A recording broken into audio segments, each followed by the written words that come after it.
जिनके घर में लड्डू गोपाल हैं अथवा जो आपके इष्ट हैं, उनकी जो मूर्ति है अथवा चित्रपट है, उसमें नित्य निरंतर आपको पूजन करना ही चाहिए। ऐसा नहीं कि वृंदावन से लाकर या कहीं से भी किसी से मंगाकर लड्डू गोपाल तो रख लिए घर में, पर महाराज वो बैठे हैं, ना उनको स्नान कराया जाता है, ना उनको वस्त्र पहनाए जाते हैं। कई बार तो मैं घरों में जाता हूं, महाराज ठाकुर जी बिल्कुल नंग धड़ंग बैठे हुए होते हैं। आप तो बढ़िया सुंदर सुंदर वस्त्र पहनते हैं। बाल कृष्ण को, भगवान को अपने घर का सदस्य मानिए। जिस प्रकार आप वस्त्र पहनते हैं, ठाकुर जी को भी सुंदर सुंदर वस्त्र वृंदावन से लेकर के आइए। जिस प्रकार आप स्नान करते हैं, ठाकुर जी को भी स्नान कराइए। जिस प्रकार आप भी सुंदर बढ़िया बढ़िया परफ्यूम लगाते हैं, ठाकुर जी के लिए बढ़िया बढ़िया इत्र लेकर के आइए। आप बढ़िया बढ़िया सुंदर सुंदर साबुन से नहाते हैं, पंचामृत से ठाकुर जी को नित्य स्नान कराइए। जैसा श्रृंगार आप अपना करना चाहते हैं, जैसे आप सुंदर लगना चाहते हैं, ऐसा ही श्रृंगार, ऐसे ही सुंदर भगवान का भी श्रृंगार कीजिए। ध्येयश्च नित्यदा, ये भगवत भक्ति को प्राप्त करने का चौथा सूत्र बताया है। आपके घर में जो मूर्ति प्रतिष्ठित है, वो केवल मूर्ति किसी धातु की नहीं है। धातु तो वो तब तक थी जब तक किसी दुकान में, बाजार में रखी हुई थी। जब आप उसे लेकर के आ गए और आपने पूजा में विराजमान कर लिया, तो फिर वो धातु नहीं है, केवल मूर्ति नहीं है, वो तो साक्षात भगवान हैं। बोलो राधे कृष्ण।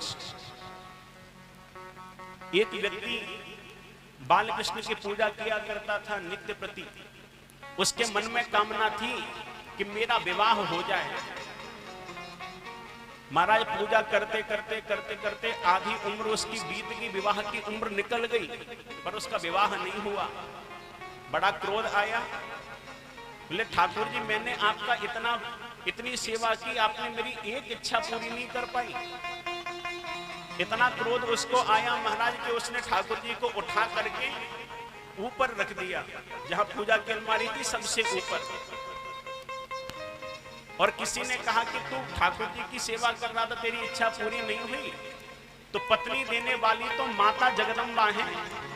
तो माता जगदम्बा को लेकर के आ गया, उनकी मूर्ति को लेकर के आ गया, उनकी पूजा करने लगा।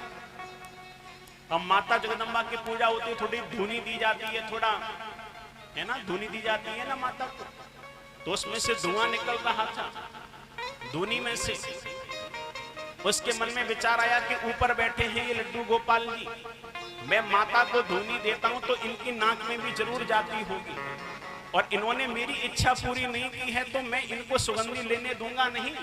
और महाराज उसने रुई ली और ठाकुर जी के नाक को बंद करना चाहा, और जैसे ही नाक को बंद करना चाहा, महाराज उसी समय पर मूर्ति में से साक्षात वृंदावन बिहारी प्रकट हो गए।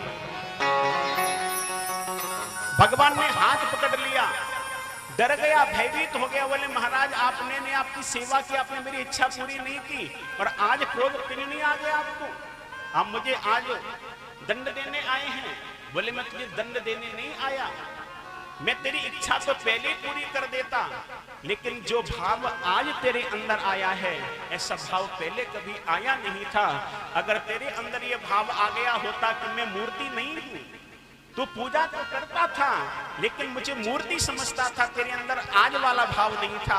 आज वाला भाव होता तो तेरी इच्छा जरूर पूरी हो जाती, पर आज तुझे लगा कि मुझे श्वास भी आती है, मुझे सुगंधी भी आती है, इसका अर्थ मैं मूर्ति नहीं हूं, मैं स्वयं भगवान हूं। ये भाव तेरे अंदर आया तो आज मैंने तुझे दर्शन दे दिया, और अब तेरी इच्छा भी पूरी हो जाएगी, मैं तुझे आशीर्वाद देता हूं। बोलो राधे कृष्ण। तो बंधुओं, हम भगवान